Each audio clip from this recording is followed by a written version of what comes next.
ಜನವರಿ 22ನೇ ತಾರೀಕಿನಂದು ರಾಮಲಲ್ಲನ ಪ್ರಾಣ ಪ್ರತಿಷ್ಠಾಪನೆ ಆಗಲಿದೆ.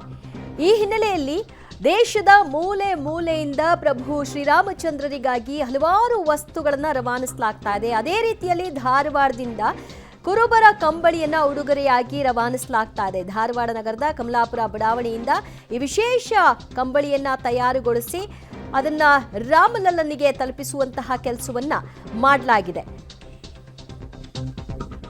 ರಾಮನಿಗಾಗಿ ವಿಶೇಷ ಕಂಬಳಿ. ಧಾರವಾಡದ ಕಂಬಳಿಗಳು ಅಯೋಧ್ಯೆಗೆ. ವಿದ್ಯಾಕಾಶಿ ಧಾರವಾಡ ವಿಶಿಷ್ಟತೆಗಳಲ್ಲಿ ವಿಶಿಷ್ಟತೆ ಹೊಂದಿದ ಜಿಲ್ಲೆ. ಈ ಜಿಲ್ಲೆಯಿಂದ ಇದೀಗ ಮರ್ಯಾದಾ ಪುರುಷೋತ್ತಮನಿಗೆ ಕಂಬಳಿಗಳು ಹೋಗ್ತಾ ಇವೆ. ರೈತರು ಈ ಕಂಬಳಿಗಳನ್ನ ದೇವರ ಸ್ವರೂಪದಲ್ಲಿ ಕಾಣ್ತಾರೆ. ಶುಭ ಕಾರ್ಯಗಳಿಗೆ ಈ ಕಂಬಳಿಗಳು ಹೋಗಲೇಬೇಕು. ಇದೀಗ ಧಾರವಾಡದಲ್ಲಿ ಶ್ರೀರಾಮಚಂದ್ರನಿಗಾಗಿಯೇ ವಿಶೇಷವಾಗಿ ತಯಾರಿಸಲಾದಂತಹ ಕಂಬಳಿಗಳು ಅಯೋಧ್ಯೆಗೆ ಹೊರಟಿವೆ.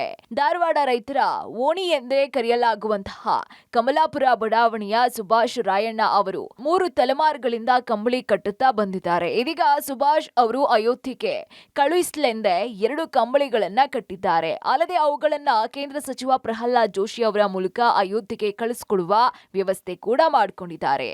ಭಕ್ತಿ ಬಂದ ಸರ ಕಳಿಸ್ಬೇಕಂತ ಹೇಳ್ರಿ ನಾವು ಎಲ್ಲ ದೇವಸ್ಥಾನಗಳಿಗೆ ಕೊಡ್ತಿದ್ವಿ ಸರ್ ಕಂಬಳಿ ರೀ. ರಾಮ ಮಂದಿರಕ್ಕೆ 2 ಕಂಬಳಿ ಕಳಿಸ್ಬೇಕಂತೇಳಿ ನಮ್ಮ ಆಸೆ ಆಗಿತ್ತು. ಅದಕ್ಕೆ ಅಂಚಟಿಗೆ ಭೇಟಿಯಾಗಿದ್ವಿ ರೀ ಸರ್. ಅವ್ರು ಆಯ್ತು ಜೋಶಿಯವ್ರಿಗೆ ಭೇಟಿ ಮಾಡಿಸ್ತೀವಿ ಅಂತ ಹೇಳಿ ಜೋಶಿಯವ್ರು ಭೇಟಿ ಮಾಡಿಸ್ತೀವಿ ರೀ. ಅವ್ರಿಗೆ ಸರ್ ಭೇಟಿಯಾಗಿದ್ವಿ ರೀ.